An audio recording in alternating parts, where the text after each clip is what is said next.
Muy buenos días, doctor García. ¿Me escucha? ¿Cómo están, chicos? Muy buenos días con todos. Delegada. Doctor, la delegada Stephanie está yendo a la facultad y me ha designado por este rato para poder Ok. apoyarlo en algo. Sí, Cor- sí, cor- ya podemos comenzar ya. correcto, Jeremy, ¿no? Jeremy Sí, David. sí, doctor. Muy bien, entonces. Ya, nuevamente saludarlos a cada uno de ustedes. Soy el doctor. Voy a sacarme la máscara.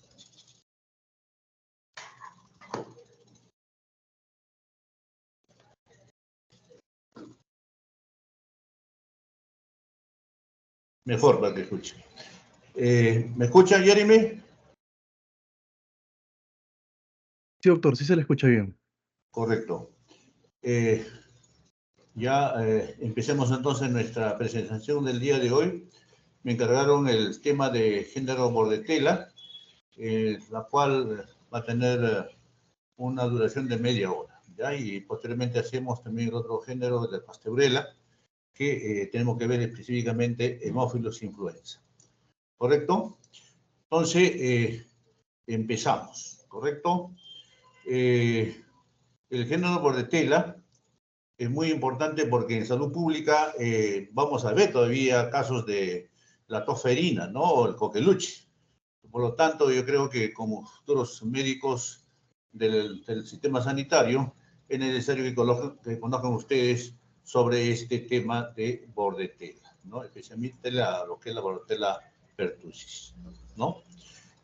Ven en esta primera lámina que esta bordetela es conocida tiempos muy atrás, ¿no? En China del siglo VII lo conocieron como la tos de los 100 días, ¿no? Acuérdense que entre sus fases tiene varias semanas de duración esta enfermedad de la tos ferina, ¿no? Es así que en 1906 Jules Bordet y Yu aislaron este cocobacilo gram negativo, ¿no? Le sometieron a lo que es la coloración gram y el producto es un gram negativo, ¿no? Es el agente definitivamente causal de la tos ferina, como digo, especialmente este tipo, el serotipo de Bordetella pertussis, ¿no? Estos investigadores también realizaron algunos otros experimentos, ¿no? Como estudios de reacción anticuerpo, los bacteriófagos, que más adelante vamos a hablar también, la prueba de fijación de complemento. Era una época donde se desarrolló bárbaramente la microbiología porque se descubrió también el microscopio. El coqueluche, o también llamado tosferina, tiene tres serotipos bien conocidos. Hay más, por supuesto, ¿no? Una de ellas, el Bacillus pertussis, ¿no? El Bacillus parapertussis, y también tenemos el Bordetella, el bronchiséptico, ¿no? Hay otros menos, digamos, conocidos o frecuentes, como es el Bordetella avium, el Ginseng, el Holmesi, que sí también hay reportes de esta en seres humanos, ¿no? El Trematum y el Petri, ¿no? Igualmente, en esta lámina observaremos nosotros acá en Francia, ¿no? El instituto justamente dedicado a este investigador, ¿no? Jules Bordet, ¿no? Que la vemos en la imagen inferior, ¿no? ¿Por qué pertussis, no? Porque es muy intenso. La tos es tan intensa que a veces puede haber complicaciones, ¿no? Y son de tipo gallo, ¿no? Fuertes. El parapertussis, obviamente, porque remeda o imita, ¿no? A esta tos que es la de la pertussis. Y el Bordetella bronchiséptica, obviamente, ataca más a lo que es la tráquea, ¿no? Infecciones respiratorias que generalmente se da en otros mamíferos, ¿no? Como también en el humano, ¿no? El Holmesi recibe el nombre en honor a Barry Holmes, un gran biólogo también que descubrió este serotipo de la Bordetella holmesi, ¿no? En cuanto a su morfología o sus características morfológicas de esta bordetela, tenemos que tener en mente, son pequeños cocobacilos gram negativos. que miden de 0.2 a 0.3 micras por 0.5 a 0.2 a 2 micras. Se presentan en pares o en pequeños racimos. La temperatura donde se realiza su crecimiento es de 35 grados a más. Es estrictamente aeróbica, ¿no? El metabolismo, su metabolismo es oxidativo. Estas colonias de la Bordetella pertussis generalmente aparecen en el medio de cultivo, ¿no? A las 72 horas. Las colonias se caracterizan porque son pequeñas, brillantes, ¿no? Lisas, de bordes regulares, convexas y de color perlado, ¿no? Y de ahí que se le da el nombre de gotitas de mercurio o de rocío, que lo vamos a ver también más adelante, ¿no? Para su aislamiento primario, obviamente son de tamaño uniforme en estos cultivos y se vuelven pleofórmicos y filamentosos. ¿Qué significa eso? Pueden tomar diferentes formas, ¿no? Y definitivamente en hilera, ¿no?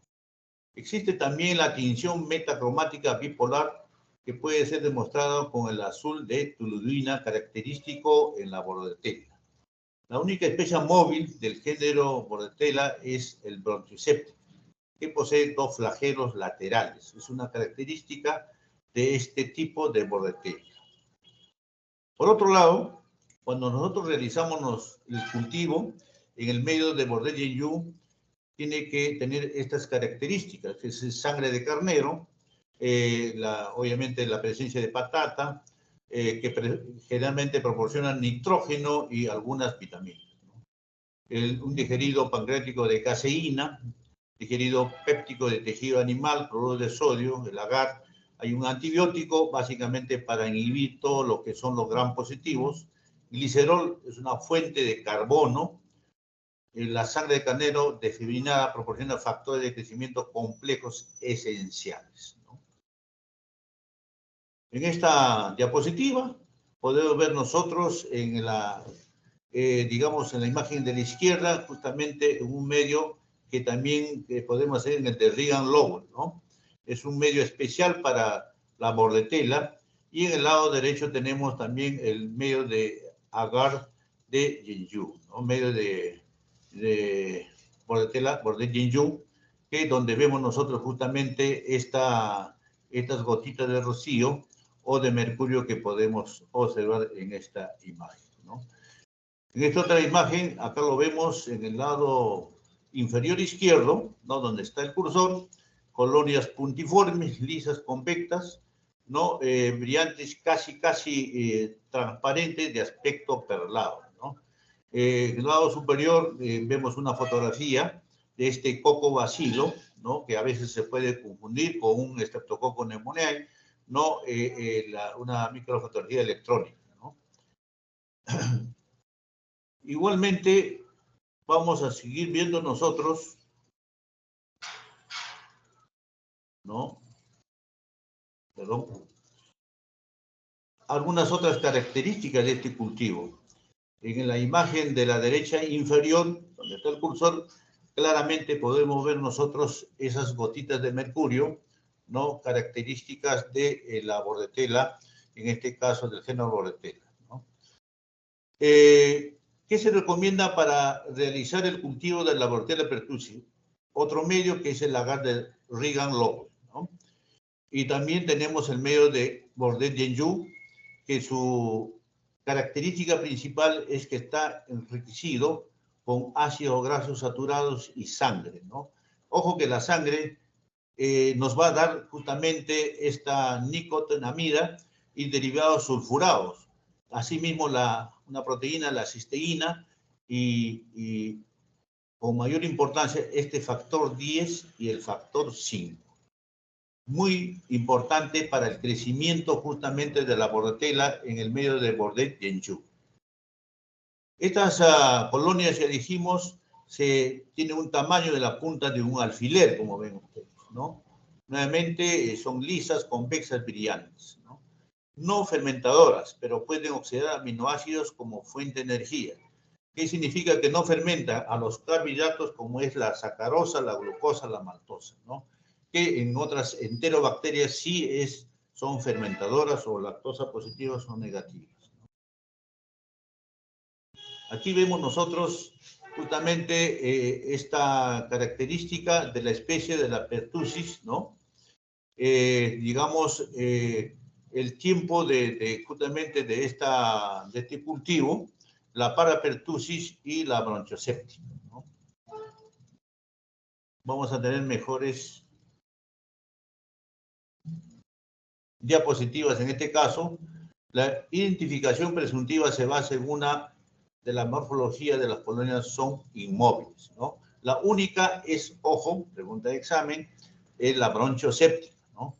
También podemos utilizar nosotros tinción Gram, el uso de pruebas bioquímicas como la catalasa, si es positiva o negativa, produce o no produce, ¿no? Esta enzima, la catalasa, ¿no? Cuando se enfrenta al peróxido de oxígeno, produce justamente esas burbujas, ¿no? Reacciones bioquímicas como la ureasa, la oxidasa, y no fermentan los carbohidratos como lo mencionamos, ¿no? Hacemos la confirmación diagnóstica de esta bordetela a través de la inmunofluorescencia, ¿no? Con anticuerpos policlonales o monoclonales. También podemos utilizar la aglutinación con antisueros específicos de la cepa.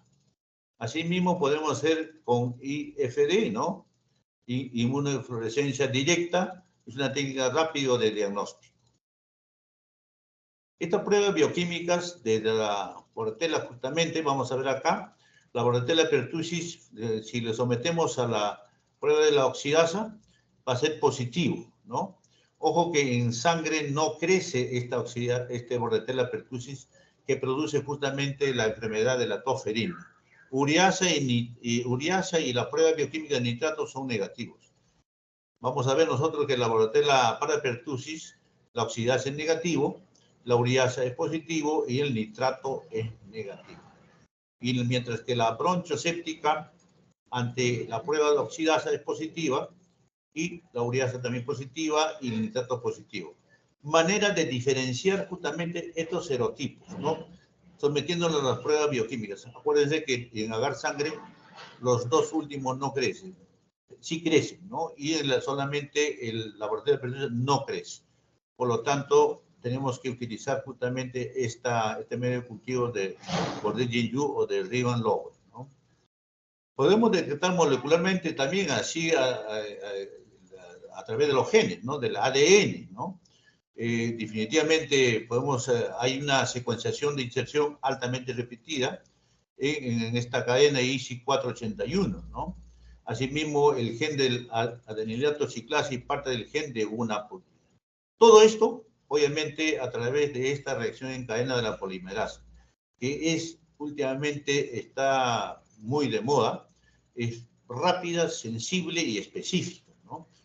Con el coronavirus, obviamente, nosotros hemos adelantado, ¿no? El sistema sanitario en el Perú ha dado un salto, pero aún todavía falta complementar zonas alejadas de nuestra patria, ¿no? Pero acá en el hospital sí contamos con esta prueba, ¿no? Desde el punto de vista de la fisiología de esta bordetela, que es lo que nos puede producir, especialmente la bordetela pertussis, este germen ingresa al tracto respiratorio, especialmente por la orofaringe, con un estornudo, con las gotitas de flujo, y se adhiere a la superficie epitelial, ¿no? Los cilios, ¿no? En el coronavirus había receptores, ¿no? Acá en los cilios. Posteriormente pasa a la tráquea, en los bronquios, y obviamente es mediada por las hemaglutininas, fimbrias y las toxinas pertussis, ¿no? Esto vamos a verlo también más adelante. Se multiplican con rapidez e interfieren la acción ciliar, pero no invade la sangre, ¿no? Hay una primera multiplicación a nivel, digamos, respiratorio, ¿no?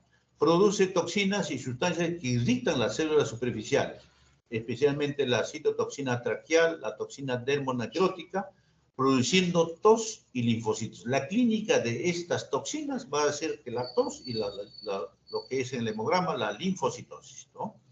Aparece en zonas de necrosis y también de infiltración de polimorfos nucleares. Obviamente va a haber una inflamación peribronquial y una neumonía intersticial, ¿no? Esto ha disminuido bárbaramente también con la, digamos, implementación de las vacunas, ¿no? Antes de esto, obviamente, era pues letal, ¿no?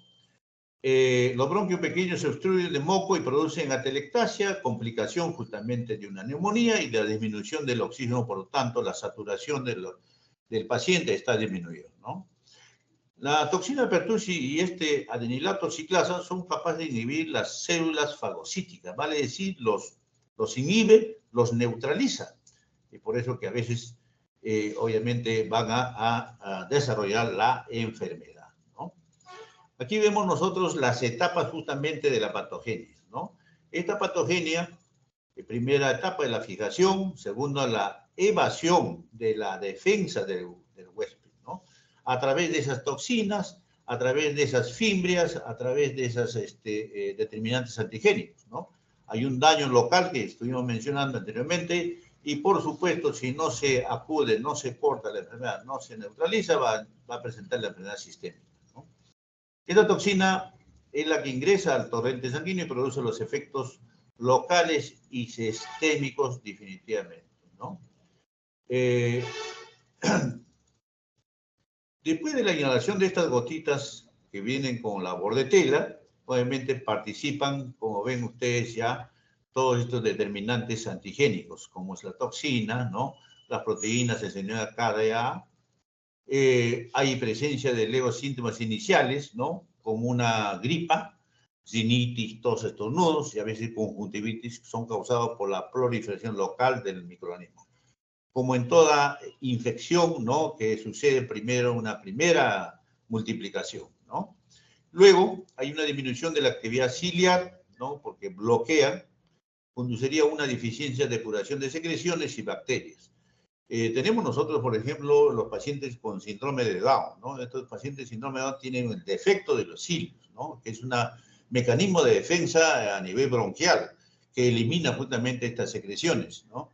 En ellos, los cuadros respiratorios y neumónicos son a repetición y lo que sucede también en la bordetela o en la toferina es muy similar, ¿no? Aquí ven ustedes justamente estos factores de virulencia, ¿no?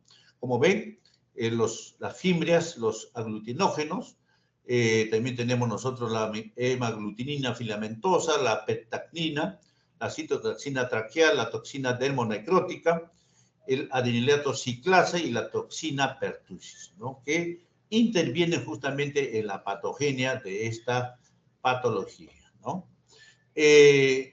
¿Cuáles son estos factores? Básicamente vamos a mencionar algunos de los principales, ¿no? Las adhesinas, ¿no? Que tienen un efecto biológico. Una de ellas que estamos mencionando era la hemaglutinina filamentosa, ¿no?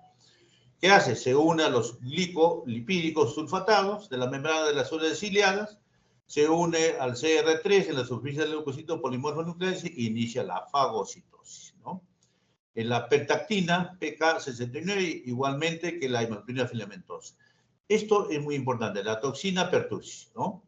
Los sulfurados se unen a los glucolipídicos en la superficie de las células respiratorias ciliadas y obviamente el S3 se une a los gangliósidos en la superficie de las células fagocíticas, ¿no?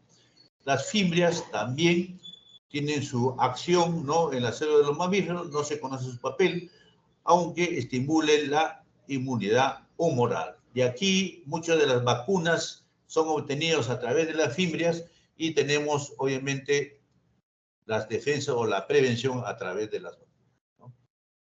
Aparte de las adhesinas tenemos también las toxinas, ¿no? La toxina pertussis, una de las principales. ¿Qué cosa hace? La toxina inhibe la muerte por fagocitosis y la migración de los monocitos. Los bloquea. Tal es así por eso que progresa la enfermedad, ¿no? Igualmente tenemos la adeniclasa, la hemulicina, que inhiben la muerte de la fagocitosis y la migración de los monocitos. Prácticamente los tiene neutralizados a toda nuestra defensa, ¿no? La toxina dermonecrótica produce una vasoconstricción de los vasos periféricos y una destrucción tisular, ¿no? Produciendo una necrosis, ¿no? Y va a haber un esputo purulento, negruzco, justamente porque ya hubo una acción de esta toxina dermonecrótica, ¿no?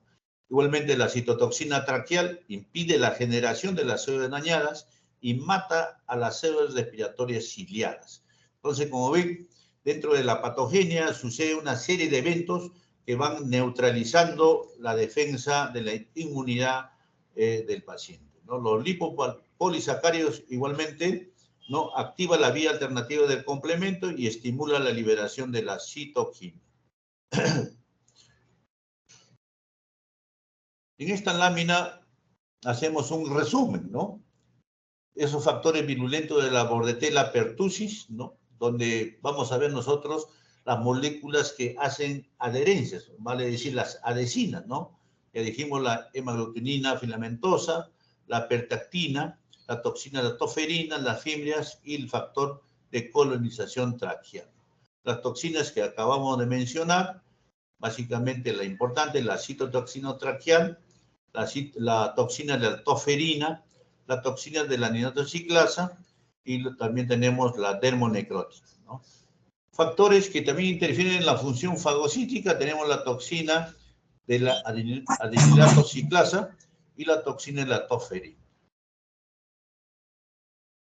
En este esquema vemos cómo actúa, es un esquema molecular, ¿no?, que definitivamente desde que ingresa y cómo se lesiona básicamente digamos, los tejidos respiratorios, ¿no? En esta lámina vamos a ver nosotros, ya está secuenciado, ¿no?, la Bordetella pertussis, llamado Tajoma 1, ¿no? Ven ustedes su lectura, cuántos posee más de 4 millones de copias, 3.816 genes, ¿no? Ven ustedes, hay 3 secuencias de inserción, ven ustedes los CISIS, características que indican una gran plasticidad genética, ¿no? Y eso, obviamente, que tenemos que tenerlo muy en cuenta, ¿no? Rápidamente vamos a hacer la epidemiología de lo que produce la Bordetella pertussis, que tiene una importancia médica, desde el punto de vista epidemiológico, es altamente contagiosa, tiene una distribución mundial, el reservorio es el humano, ojo, mucho cuidado con las personas no vacunadas, tiene mayor riesgo de padecer la enfermedad, ¿no? Los niños menores de 1 año son los que tienen mayor riesgo de infección. Básicamente, ¿por qué? Porque a veces hay niños que todavía no cumplen la vacunación, ¿no? La enfermedad se propaga de una persona a otra por las partículas ya mencionadas, las gotitas de flujo, ¿no? En esta lámina, como estamos nosotros, el comportamiento básicamente de lo que es en el Perú, ¿no? En el Perú tenemos nosotros el número de casos de tosferina, ¿no? En el 2020, 115 casos reportados, ¿no?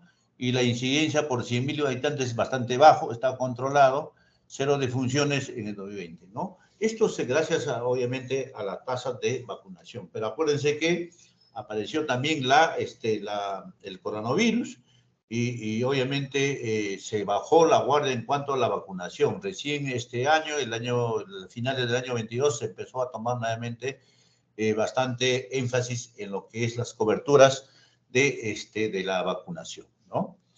Acá nuevamente vemos la toferina del 18 al 2020, cómo es el comportamiento, ¿no? Cada vez con la vacunación se fue disminuyendo, en el 20 ya habíamos prácticamente logrado, pero como digo, la epidemia del cólera ha hecho que esto repunte, ¿no? Nuevamente las tasas, casos por departamentos, aquí vemos nosotros igualmente por distritos que podemos nosotros observar en esta lámina, ¿no?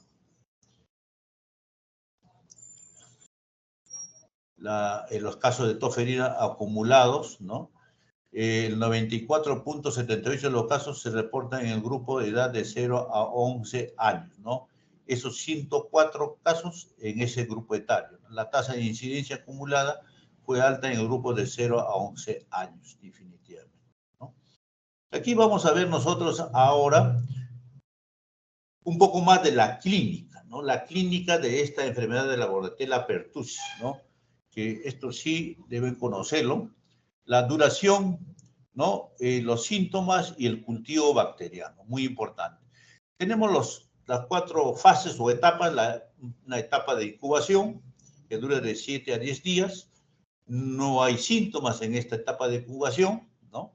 Viene la segunda etapa, que es la catarral, de 1 a 2 semanas, 15 días, ¿no? Más una semana, y vamos al tercer día, tercera semana, donde sí hay un proceso gripal, rinorrea, malestar general, febrícula, fiebre, estornudos y un poco de malestar general, ¿no? Falta de apetito. Acuérdense que miren cómo están los cultivos. Si nosotros cultivamos en esta etapa catarral, el cultivo va a estar en su meseta más alta, ¿no? Y va a disminuir este cultivo en las otras etapas, ¿no? Y va a desaparecer en la convalescencia. La siguiente etapa es la paroxística, que es la que dura más, de 2 a 4 semanas. Estamos hablando de 15 a 30 días, donde aquí vamos a ver la tos repetitiva, ¿no? Con estridor tipo gallo, como le decía, ¿no? Es el repetitivo que puede llevar a una ruptura de alguna de las, digamos, venas o capilares de los ojos, ¿no? Produciéndose una conjuntivitis hemorrágica, ¿no? Vómitos y leucocitosis. Aquí va a haber una gran leucocitosis característico también de la Bordetella pertussis, ¿no? Y la otra etapa, que es la de convalescencia de 3 a 4 semanas, es la más larga, ¿no? Disminución de la tos paroxística, desarrollo de las complicaciones, que puede ser especialmente cuáles son las neumonías, ¿no? Las convulsiones, la encefalopatía y también la otitis media, ¿no? Por producto de esta complicación, ¿correcto? Aquí vamos a ver también, nuevamente, algunos criterios, esto mencionado por la OMS en el 2000 y también por CDC en el 2010, ¿no? Los criterios clínicos que debemos tener nosotros, ¿no? Presencia de tos mayor de 2 semanas y de los siguientes, ¿no? Una neumonía te va a dar menos de 15 días, ¿no? Tranquilamente puedes hacer el diagnóstico diferencial, pero dentro del diagnóstico diferencial está justamente la tosferina, ¿no? Estas tos paroxísticas, ¿no? Tipo gallo, inspiratorio, vómito obviamente por la tos, sin otra causa aparente, tras una evaluación médica, ¿no? Entonces, esto nos da una idea de que criterio que hay que descartar, justamente la tosferina, ¿no? Sin embargo, la pregunta clave también es la vacunación, ¿no? Si recibió o no la vacunación, ¿no? Y los criterios microbiológicos y epidemiológicos, ¿no? La CDC nos dice aislamiento de la Bordetella pertussis y detención de secuenciación general, la PCR. Ya actualmente se habla más de la PCR. Tiene mayor sensibilidad y mayor especificidad, ¿no? ¿Qué podemos hablar entonces? Caso probable y caso confirmado. Probable cuando solamente tiene tos mayor de 2 semanas, ¿no? Y más un paroxismo de tos, el tos de gallo inspiratorio, el vómito, post-tos, ¿no? Ausencia de confirmación microbiológica.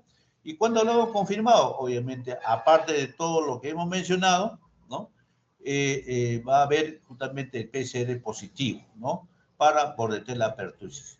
Contacto epidemiológico con un caso confirmado microbiológicamente, ¿no? Entonces tenemos criterios clínicos y epidemiológicos como para poder confirmar nosotros una Bordetella pertussis. La tos, una vez que ustedes reconozcan de la Bordetella pertussis, no se van a olvidar. Es muy característico. Entonces, para el diagnóstico, ¿qué es lo que tenemos que usar? El diagnóstico, tos mayor de 2 semanas, gallo inspiratorio, vómitos. Diagnóstico microbiológico, ¿no? Aislamiento de Bordetella pertussis de una muestra de nasofaringe y PCR para Bordetella pertussis. Probable y confirmado que ya lo mencionamos, ¿no? Entonces, pero hay un recuerdo, ¿no? Diagnóstico por laboratorio, ¿no? La microscopía no es sensible ni específica, ¿no? Sé que no nos sirve el microscopio. El cultivo es específico, pero tampoco es sensible y tiene que esperarse más de 7 días, 10 días, ¿no? La prueba de amplificación de ácido nucleico, PCR, es más sensible y específico, definitivamente. También podemos detectar nosotros la inmunoglobulina, ¿no? G y A se puede usar como prueba de confirmación cuando ya ha tenido en la fase más adelante, paroxística de convalescencia. Los cultivos que tenemos que realizar de la Bordetella, ¿no? Podemos tomarle justamente a nivel de nasofaringeo, hacer un hisopado y cultivar en el medio de robo en libre o agar de carbón, sangre de caballo y cefalexina. Es la mejor manera de mantener la viabilidad y el transporte del microorganismo. Y, obviamente, usar el cultivo de Bordel Jinju, ¿no? Aquí ven los test diagnósticos útiles en la toferina, ¿no? El cultivo, ven, solamente nos sirve obviamente, las 2 primeras semanas. El PCR que está en periodo de incubación hasta las 4 semanas. Y la serología, la IgA y la IgG, a partir de las 2 semanas hasta las 12 semanas, ¿no? Lo que también se hizo en coronavirus, pero en este caso IgM y IgG, ¿no? El tratamiento básicamente está dado con eritromicina, acitromicina, ¿no?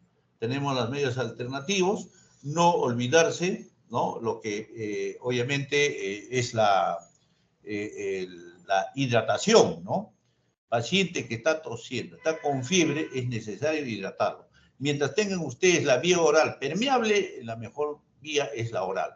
Pero si hay problemas con probable aspiración, colocarle un endovenoso, hidratarle con dextrosa al 5% más sus electrolitos, ¿no? Y aspirar justamente toda esa secreción que va eliminando, ¿no? ¿Qué hacemos con la hidratación? También hacemos que haya un equilibrio electrolítico, cómo está el sodio, porque unas complicaciones a veces también es la pérdida de una hiponatremia o una hipocalemia. La nutrición y también la oxigenoterapia, ¿no? ¿Cuándo vamos a dar la oxigenoterapia? Cuando está saturando menos del 95% de saturación, ¿no? O haciendo una hipercapnia, ¿no? Nutricionalmente, hay que darle obviamente su dieta correspondiente, si es que la vía oral está bien, ¿no? Pero si está en unidad de cuidados intensivos en la UCI, obviamente la nutrición parenteral, ¿no? Aquí vemos entonces un poco de lo que vamos a usar. Dijimos eran los macrólidos. Dentro de esos macrólidos tenemos la eritromicina, ¿no? La claritromicina obviamente no se recomienda, pero sí hay estudios ya, pero limitados, de la acitromicina. Actualmente nosotros en el hospital en menores de un mes usamos la acitromicina 10 miligramos kilo, 24 horas por 5 días, ¿no?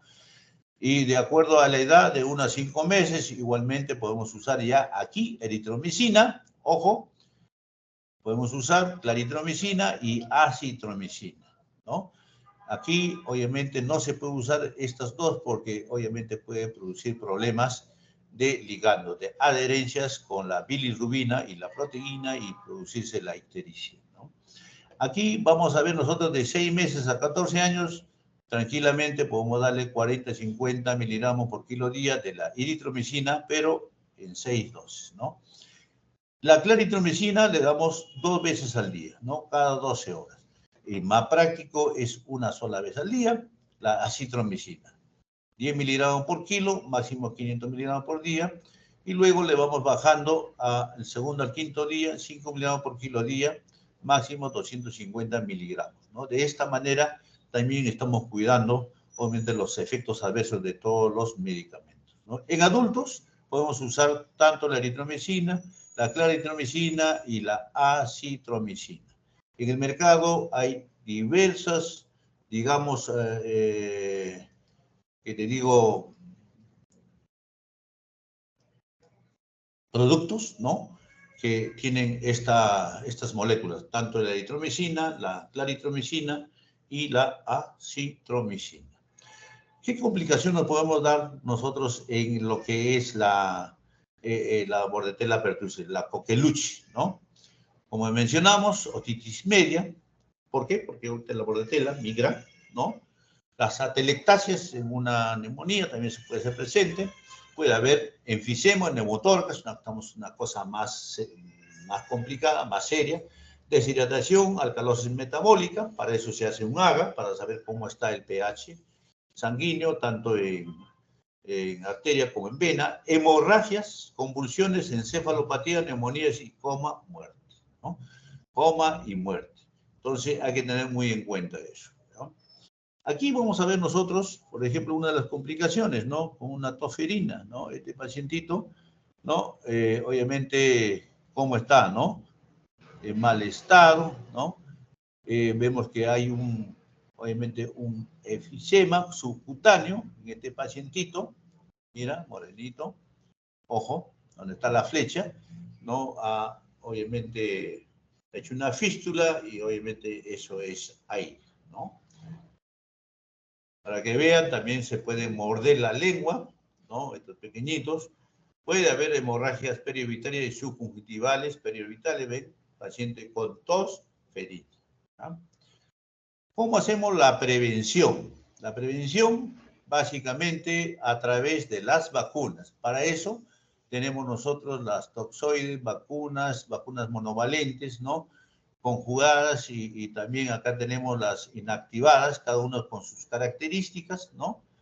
Y nosotros vamos a ver nosotros también vacunas vivas atenuadas, microorganismos infecciosos vivos, bacterias o virus, ¿no?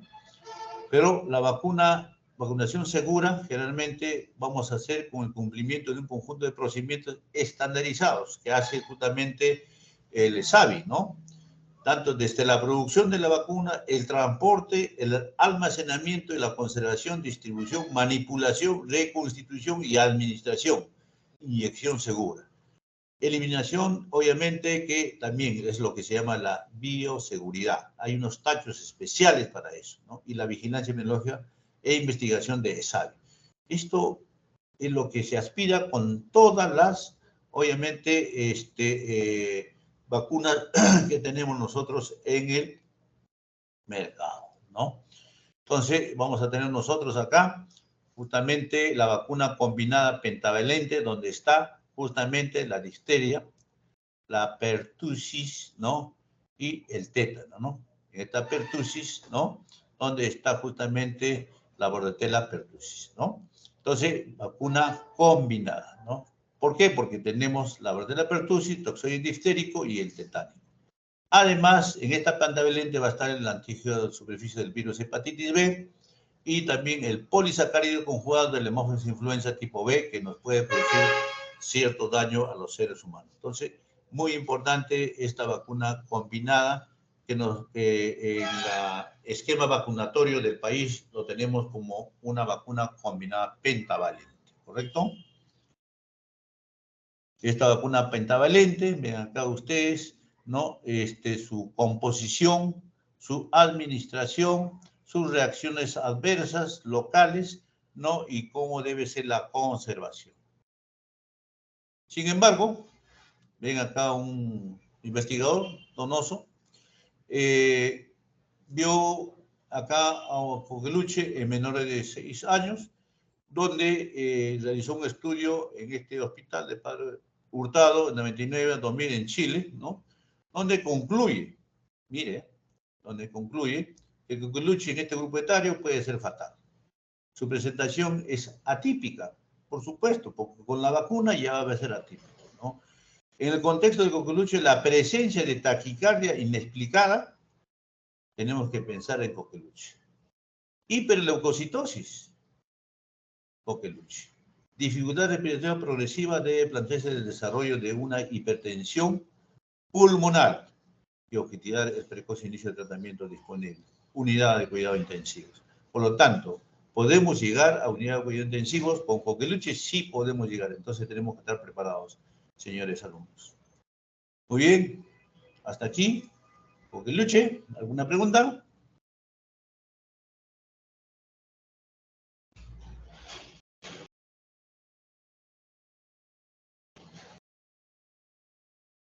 No hay preguntas, doctor, al parecer. Ya, entonces pasamos a la segunda ponencia, ¿correcto?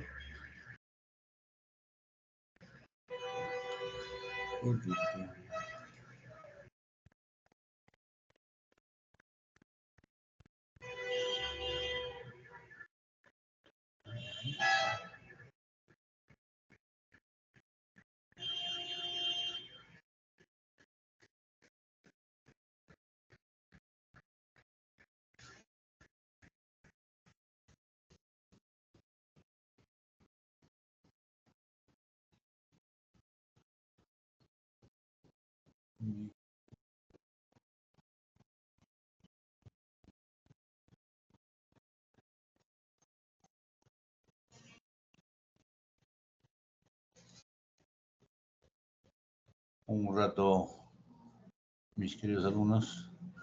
Después de esto tenemos la práctica, por si acaso.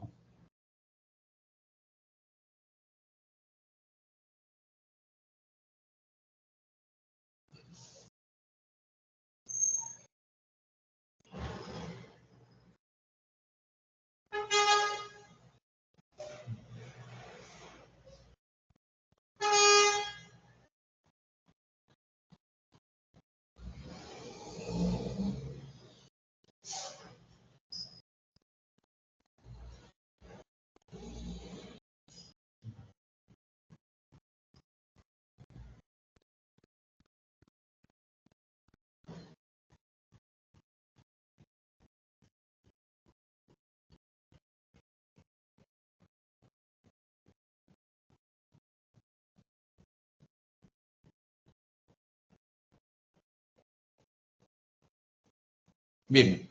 Jeremy, ¿visualizas y escuchas? Sí, sí, doctor. Correcto. Doctor, le hago recordar que tenemos práctica a las 2 de la tarde. Sí, La delegada me estaba comentando eso también. Sí, sí, sí. ok, Justamente doctor. la idea es eso, de ver todas las... Sí, sí, lo tengo en consideración. Perfecto. Entonces, continuamos. ¿Ya?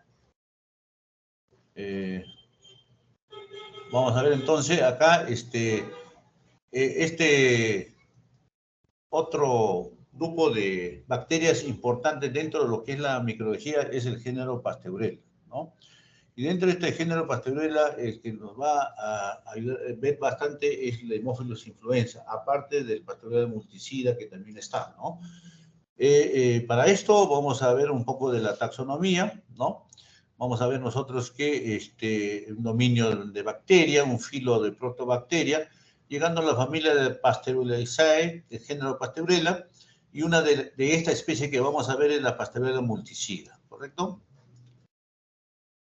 Esta Pasteurella es parte de la flora habitual gastrointestinal y del tracto respiratorio superior de los animales, especialmente domésticos y otros animales domésticos como salvajes, ¿no?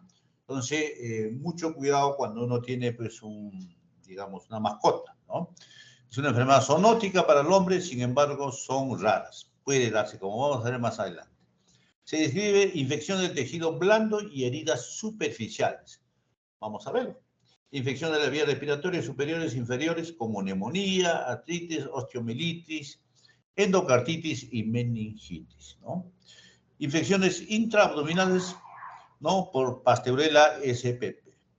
Sepsis y bacteriemia por Pasteurella, ¿no?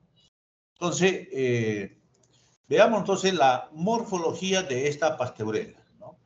Es un cocobacilo, gran negativo, sacarolítico, que están viendo ustedes en la imagen. No forman esporas y es aerobio, ojo. Puede ser anaerobio facultativo, inmóvil y pleomórfico. Puede tomar varias formas. Son patógenos primarios en los animales, perro y gato, ¿no? Sin embargo, tiene importancia clínica en el hombre esta Pasteurella, el multicida, ¿correcto? Y otros.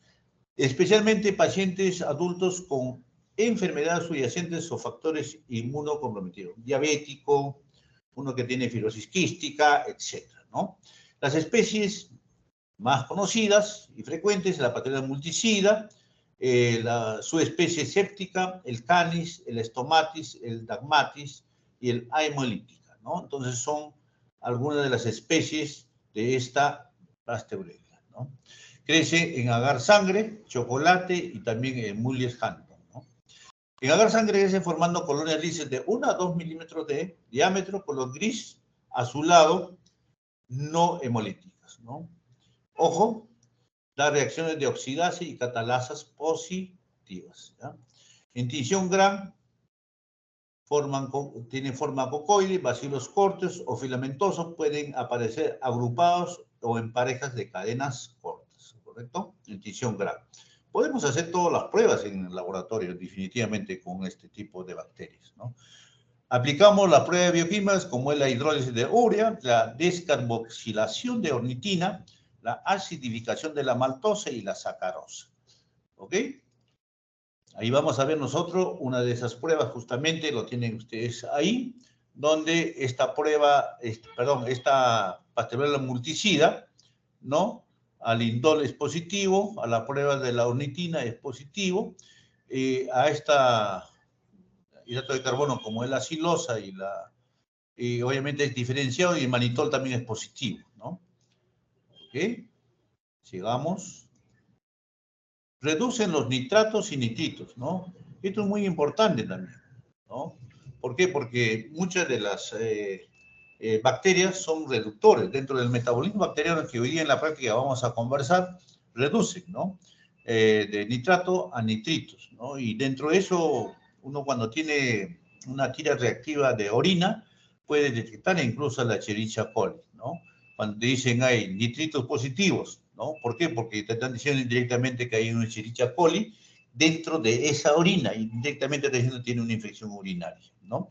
Sensible a las penicilinas, justamente estas pasebrelas son muy sensibles a las penicilinas, ¿no?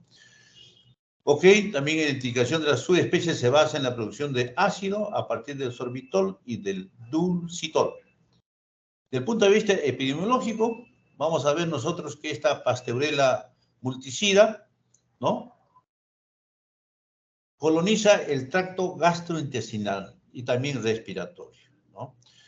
El hombre adquiere la infección por inoculación directa de un arañazo, de una mordedura del animal, ¿no? Entonces, por lo tanto, yo creo que mucho cuidado con sus mascotas. Ahí tienen el cuadro clínico de un problema de una Pasteurelle. ¿Qué cosa va a darnos? El cuadro clínico es una celulitis, ¿no?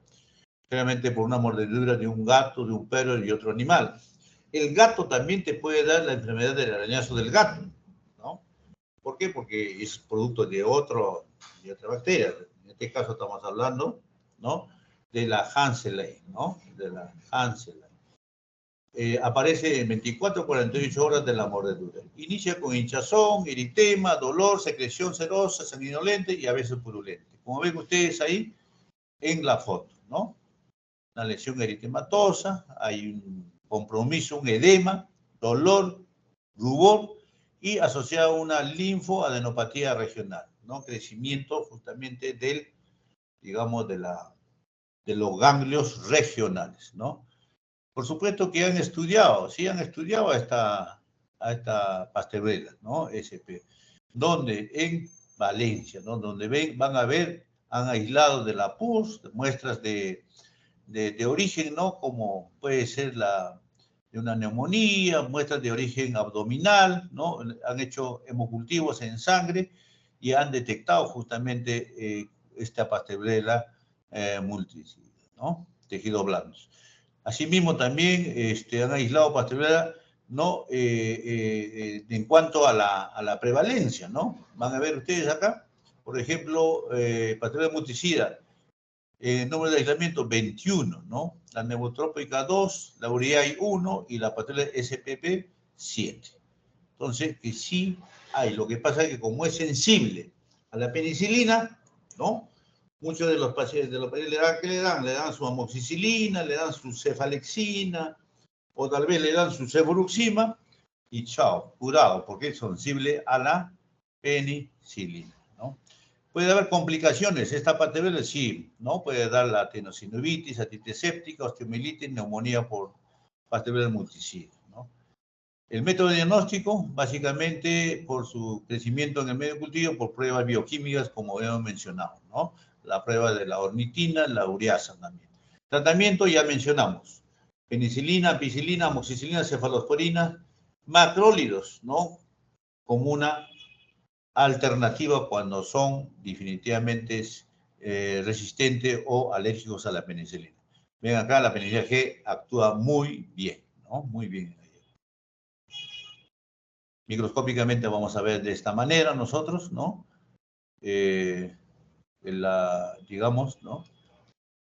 El tema del cómo está la Pasteurella multicida. Acá en agar sangre, cómo crecen, ¿no? Estas colonias, el microscopio electrónico, vamos a ver acá también esta Pasteurella multicida. Bien.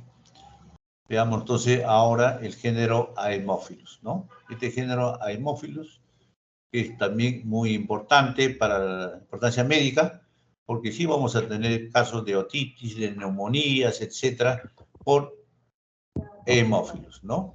Y aquí tenemos justamente dentro de eso el hemófilos, el lactinobacillus, el agrobacter y el pasteurella. Ya vimos pasteurella, ¿no? Este género de Haemophilus, ¿no?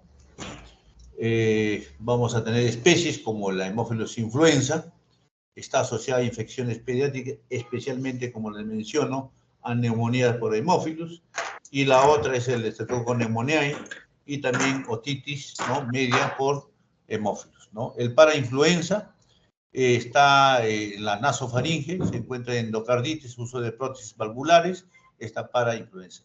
La Haemophilus aegyptis causa la conjuntivitis aguda purulenta que estamos mencionando. El Haemophilus ducreyi, agente etiológico de la enfermedad de transmisión sexual. El típico chancroide, ¿no? Las otras especies de Haemophilus, el Haemolyticus, el Parahaemolyticus, el Segnie, el Apropilus, que está en la flora normal de la boca y la faringe, ¿no? Estas son las principales especies, entonces, de este género Haemophilus, ¿no? Vamos a tener Haemophilus influenza no capsulado y encapsulado, ¿no? Ojo, ¿ya? Y la Haemophilus influenza puede darnos, ¿qué cosa? Una meningitis tipo B, ¿ya? La otitis, ¿no? Sinusitis, epiglotitis, neumonías, bacteremias, ¿no? El Haemophilus aegypti, conjuntivitis, el Ducreyi chancroide, de esa manera, yo creo que hay que tener en cuenta. ¿Cuál es la morfología de este género de Haemophilus, ¿no? El género es un poco bacilo gran negativo, pequeño y pleomórfico, nuevamente pleomórfico, ¿no? El nombre viene del griego aemo, sangre, ¿no? Y pilos de amor, amistad. Eso es el nombre de Haemophilus, ¿no? Son anaerobios facultativos. Estos sí son fermentadores, ojo, ¿no? El TCI lo va a colocar de otro color, ¿no? Un color amarillo. El TCI, que es un color rojito, rosado, lo va a colocar de un color amarillo, ¿ya? Entonces hay que tener en cuenta este tipo, ¿no? La mayoría de las especies necesitan el factor 10 y 5 para su crecimiento, ¿no? ¿Eso cómo lo vamos a obtener? Más adelante vamos a mencionarlo también. La Haemophilus influenza podemos clasificarlo, grupos serológicos del tipo de la A hasta la E. La importancia médica es la B, ojo, tipo B. Incluso la vacuna es tipo B y lo bioquímicamente biotipo 1 hasta la 8, ¿ya? El influenza tipo B es más virulento. Su cápsula contiene el piridol, ¿ya? Este hemófilus se adquiere en las células anfitriones a través del pili y de estructuras no pilosas. Mire, de las fibras del pili podemos obtener nosotros la vacuna, ¿no? ¿Ya? Característica de cultivo, ¿no? ¿Dónde podemos sembrar? En el agar chocolate. Ojo, ¿dónde sembramos? Agar chocolate, medio más utilizado, ¿no? Y este agar chocolate, ¿qué cosa es? Es sangre en base de agar y se calienta a 80 grados centígrados, no a 100, 80, hasta tomar un color marrón. Por eso dice agar chocolate. El color leve libera los factores 10, que es la imina, y el 5, que es el NAD, ¿no? Que es el diniclóptido de nicotamida adenina, ¿no? De las células sanguíneas y también activa las enzimas que degradan al factor 5 y destruye a este factor, ¿no? Entonces, es muy importante este factor 5 y 10 y añadiendo justamente la sangre. Vamos a tener el agar chocolate, ¿no? Mientras que tenemos otros agares especiales que son enriquecidos, como el del Livental, ¿no? Son transparentes e incoloros. ¿Para qué sirve este Livental? Para diferenciar si la cepa es encapsulada de los no encapsulados, ¿no? Entonces, hay otra manera de tipificar nosotros a este género de hemófilos, ¿no? Los medios de agar sangre sirven, sí sirven, permiten la proliferación de hemófilos influenza solo cuando la placa de agar se inocula de manera cruzada con estafilococo que excreta el factor 5. Nosotros en la práctica vamos a realizar esto, ¿no? Al agar sangre le vamos a inocular, ojo, ¿no? Estafilococo y tiene la propiedad de realizar el fenómeno del satelitismo, ¿no? Inoculamos, digamos, el primario, el secundario, hacemos la estría, obviamente, ¿con qué? Con estafilococo y el crecimiento de hemófilos, ¿no? ¿Por qué? Porque ha liberado justamente el factor 5 y 10, ¿no? Ahí tienen ustedes en el agar chocolate también el crecimiento, ¿no? De todo el hemófilos, en el agar sangre igualmente, ¿no? Ojo que la jornada aparece como satélite en la vecindad de la cepa fuente, ¿no? Crecen a 37 grados con un pH de 7.4 a 7.8 en condiciones aeróbicas, ¿no? Este Haemophilus influenza encapsulado produce colonias mucoides, brillantes, iridiscentes, característicos en el medio del Liebenthal y alcanza de 3 a 4 milímetros de diámetro, lo podemos observar, ¿no? En el laboratorio se utiliza para identificar las especies discos impregnados con los factores 10 y 5, o sea, nos ayuda, pero nosotros como médicos tenemos que saber el porqué, ¿no es cierto? El porqué de todo ese cambio, ¿no? Y nuevamente tenemos nosotros el medio del agar chocolate, el agar Liebenthal, ¿no? ¿Qué tenemos que considerar nosotros dentro de las características utilizadas para identificar el hemófilos, ¿no? La reacción hemolítica en sangre. Debe haber hemólisis, ¿no? Acá. La necesidad del factor 5, como al aplicar el estafilococo, va a liberar justamente, ¿no? Este agar sangre, este factor 5 y el crecimiento del hemófilo. Requerimiento de factor 10 para su desarrollo y necesidad de mayor tensión del CO2, producción de indol. ¿Correcto? La clasificación podemos realizar de distintas maneras. Una de ellas es clínico, invasor, no invasor. Serotificación que ya mencionábamos de la A hasta la F, biotificación de la 1 hasta la 8, con pruebas de indol, uriasa y ornitina descarboxilasa. La subtipificación en base a proteínas de membrana externa, se describe 21 subtipos, ¿no? Y aparte de análisis de los genes, ya es el laboratorio, y también de tipo electroforético, se basa en enzimas en el laboratorio, ¿no? Ahí tienen ustedes la biotipificación de la influencia y parainfluenza, ¿no? Dos tipos más importantes de importancia médica, ¿no? El biotipo y cómo reacciona frente al indol, el influenza positivo, el uriasa positivo, la descarboxilización por ornitina positivo. Entonces estamos frente a una influenza. El tipo 2, ven ustedes las distintas reacciones, positivo, positivo, el tipo 2, negativo, y así sucesivamente, ¿no? Y el parainfluenza, el tipo 1, indol y uriasa negativo, positivo la descarboxilización de ornitina, ¿no? Entonces tienen para poder ustedes clasificar cuando se dedican a la microbiología, como qué tipo en el paciente, ¿no? Al final responden al tratamiento que se le va a instaurar, ¿no? Nuevamente acá tenemos también cómo reaccionan con el factor. Cuando le colocamos nosotros estos factores, estos discos impregnados, ¿no? Vamos a tener en el disco 10 y en el disco 5, ¿no? El influenza positivo, positivo, y también el CO2 es positivo, ¿no? Es un gas, la hemólisis es negativo, ¿no? Ojo, ¿ya? Y también el Ducrey, y tenemos las distintas formas de realizar en los medios que queremos, ¿no? ¿Correcto? Bueno, entonces el metabolismo del hemófilos es aerobio, pero también un anaerobio facultativo. Puede ser, no es un estricto, es aerobio, facultativamente anaerobio, ¿no? Esta anaeróbisis utiliza el nitrato como aceptor final de electrones, ¿no? Tienen sus desviaciones, ¿no? Única quinona producida por el hemófilos influenza es la metilmena quinona, el DMK, ¿no? Que permite justamente hacer la anaerobiosis, ¿ya?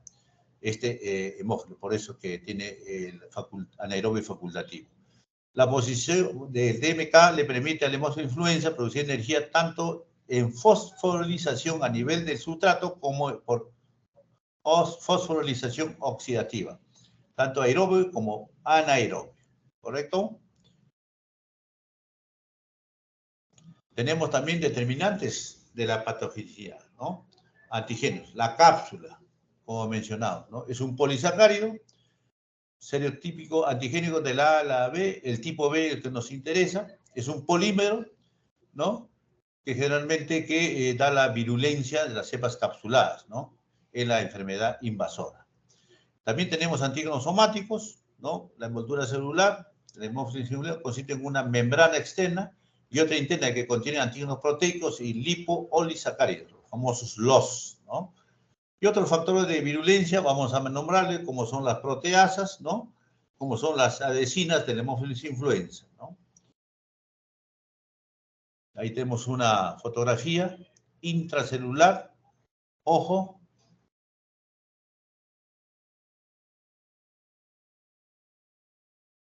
Factores de riesgo para tener una hemófilis influenza tipo B. Vamos a tener factores del huésped, ¿no? Que generalmente es menor de edad, malnutrido, ¿no? Enfermedades subyacentes, diabetes, etcétera, infecciones virales anteriores, factores del medio ambiente, ¿no? Bajo nivel educativo, asistencia a guarderías, hacinamiento en casa. De la bacteria, la virulencia de la bacteria, que sea muy virulento, la cantidad, la infectividad y la adherencia, ¿no? Tiene que ver la capacidad invasora, el número de bacterias, ¿no? Y eso también tiene que ver factores étnicos, ¿no? Entonces, para que se produzca justamente la enfermedad. Rápidamente vamos a pasar nosotros a la epidemiología, ¿no? Con el advenimiento de la vacuna, esto se ha reducido bárbaramente, ¿no? El Perú está a nivel global, a través de la OPS, la OMS, ¿no? Son hospitales que están monitoreando cómo está la vigilancia centinela de la neumonía y la meningitis bacteriana. Como les mencionaba, son dos, la más importante, el estreptococo neumoniae y también el hemófilos influenza tipo B. Y el Perú participa en el Hospital Honorio Delgado de Arequipa, Emergencias Pediátricas de acá de Lima y el Instituto Nacional de Salud del Niño de Breña, ¿no? Para que ustedes tienen alguna curiosidad sobre investigación. Patogenia, ¿no? La patogenia, ya mencionábamos nosotros, que generalmente se da en los primeros años de vida.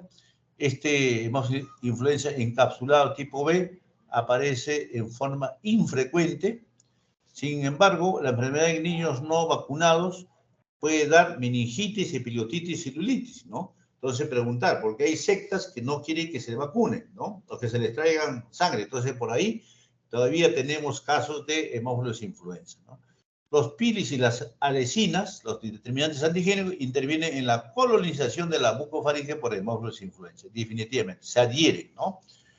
Asimismo, los componentes de la pared bacteriana, estos lipopolisacáridos, los glucopéptidos de bajo peso molecular, alteran la función ciliar, ¿no? Las bacterias traslocan a través de las células epiteliales y endoteliales para ingresar al torrente circulatorio. Ojo, lo que nos importa más, el factor principal de virulencia de hemófilos influenza tipo B es la cápsula antifagocítica polisacárida, ¿no? Contiene fosfato de polioidro. Vale decir, neutraliza, vaya usted, esta cápsula. Es una especie de coraza que se coloca en estos bandidos y atraviesan justamente los diferentes tejidos y células, ¿no? Igualmente, la hemófilis influenza produce proteasas de inmunoglobulina A1 que pueden interferir en la colonización de las superficies mucosas por parte de los microorganismos al interferir con inmunidad humoral. Estamos hablando de las inmunoglobulinas, ¿no? El cuadro clínico de una hemófilis, especialmente del tipo B, lo tenemos aquí, ¿no? Una meningitis, ¿no? Por hemófilis influenza, antiguamente, antes de que venga a nosotros la vacuna, era alta, ¿no? Puede ver ahora, pero en menor cantidad. Se ha trastocado prácticamente con las unidades de cuidados intensivos, adultos, pediátricos, ¿no? Las unidades neonatales, las unidades intermedios, se ha reducido bárbaramente la mortalidad y a tal punto que la meningitis, que era la primera causa, ya no es, ha disminuido, está ya en el segundo o tercer puesto. Tenemos la meningitis, la conjuntivitis, la sinusitis, como ven ustedes ahí, ¿no? La celulitis también, la otitis media, mira cómo puede producir esta al examen por otoscopio, ¿no? La epiglotitis, ¿no? Característica con la disfonía, neumonías, bronquitis, artritis, ¿no? Pueden colonizar lo que hemos mencionado, la enfermedad invasiva, la Haemophilus influenza tipo B, ¿no? También en el grupo etario podemos nosotros acercarnos, ¿no? Ven ustedes que la causa de las neumonías en el grupo etario de 3 meses a 4 años figura la Haemophilus influenza, ¿no? En ese grupo etario, cuando tengan una neumonía, tengan en cuenta que puede estar el Streptococcus pneumoniae o la influenza, o también el piógenes, ¿no? Entonces, frente a una neumonía, ¿ya? Diagnóstico por laboratorio, tenemos el cultivo y agar chocolate, como ya mencionamos. También tenemos detección de antígenos, aglutinación partido del látex y ELISA, que generalmente tampoco se usa, ahora se usa la PCR también. El tratamiento, combinación de ampicilina, cloranfenicol, alternativo cotrimazol, penicilina o eritromicina, cefalopram. La prevención, la mejor es la vacunación, ¿no? La quimioprofilaxis para todo contacto familiar no vacunado también hay que considerar nosotros en esto. Ahí tenemos una placa radiográfica producido por justamente una neumonía, ¿no? Lado izquierdo, ¿no? Una consideración del lóbulo izquierdo, ¿no? Ven ustedes todo esto. En el lado derecho vamos a ver también nosotros una resolución, ¿no? Después de haberle recibido el tratamiento, mire cómo se limpia toda esa neumonía, ¿no? Ahí tenemos una neumonía contractada pleural izquierdo, ¿ve? Poblamiento justamente del ángulo costofrénico, ¿no? ¿Ven? En el tratamiento de la neumonía adquirida en la comunidad, neumonías no complicadas, ¿no? Podemos usar ¿qué cosa nosotros? La amoxicilina oral, aquellos pacientes que están vacunados. Pero si no están vacunados, tenemos que usar el amoxicilina más el ácido clavulánico, ¿ya? 80 miligramos. Entonces, ¿para qué? Para darle mayor potencia, justamente. Pero en las complicadas podemos darle nosotros la amoxicilina más ácido clavulánico intravenoso. Nosotros no tenemos en nuestro hospital, ¿no? Hay en otras latitudes, ¿no? En otras regiones como Estados Unidos, Europa. En una neumonía complicada también podemos usar la cefotaxima, ¿no? A dosis de 200 miligramos kilo día, ¿no?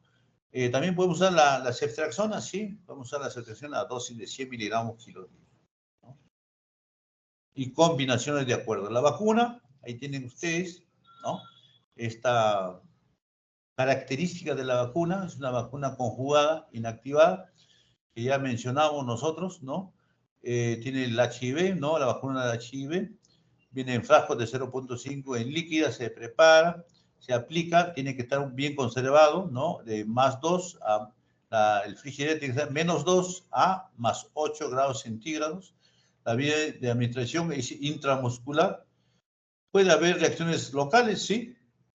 Reacciones sistémicas, alza térmica, irritabilidad. ¿Correcto? Bueno, acá un poco de las vacunas, ¿no? Vacunas atenuadas, ¿no? Generalmente lo que se hacen, ¿no? Preparaciones de microorganismos que pueden replicar en vivo en el huésped. Se consigue la atenuación mediante pases sucesivos en diferentes medios de cultivo o huésped animal, generalmente el pollo, generalmente el ratón, ¿no? Etcétera, ¿no?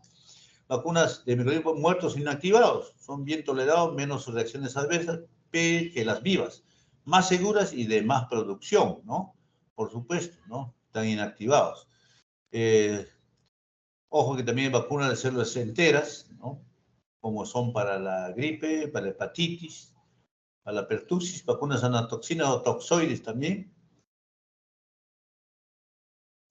Aquí tenemos nosotros también vacunas conjugadas que se diferencian de las PLS simples, ¿no? Donde van a tener vacuna el Haemophilus influenza tipo B, meningococo C y contra los serotipos del neumococo 4, 6B, 9B, 14, 19F y 23F, vacuna heptavalente, ¿no? Pero, ojo, esta es conjugada de PLS, ¿ya? En el sistema, ¿tiene la vacuna contra el neumococo? Sí, tiene contra el neumococo. Ojo, ¿ya? Este es un estudio que se realizó justamente en el sur del Perú, ¿no? en hospitales donde hicieron seguimiento justamente del hemófilos y de la hemófilos influenza y del Streptococcus pneumoniae, ¿no? Llegando a la conclusión, ¿no? Aislamiento bacteriológico de Streptococcus pneumoniae y hemófilos influenza tipo B son bajas. Se hallaron resistencia a los anteriores que se utilizan en los esquemas de tratamiento, ¿no? Vale decir que están monitoreando, pero con la vacunación se ha logrado, ¿no? Definitivamente mejorar esto, ¿no? ¿Ok? Y creo que es el último. ¿Alguna pregunta, señores alumnos? Dos temas que hemos tratado de apretar por el tema de la práctica. ¿Ok? Jeremy. Sí, doctor. Esta lo has grabado, ¿sí? Sí, Para que lo puedas la comienza a compartir. grabar. Sí, doctor. Perfecto. Correcto. Entonces, si no hay preguntas o comentarios, vamos a pasar a nuestra práctica. Yo estoy en el hospital, voy a movilizarme a la facultad, ¿correcto? Bien, chicos, eso sería todo de mi parte, esperando que les sirva estas dos ponencias, porque son, como digo, en la clínica vamos a tener presente tanto la tosferina como las neumonías y las otitis por hemófilos influenza. Que tengan bonita tarde y nos vemos en la práctica. Hasta pronto. Gracias, doctor. Hasta luego.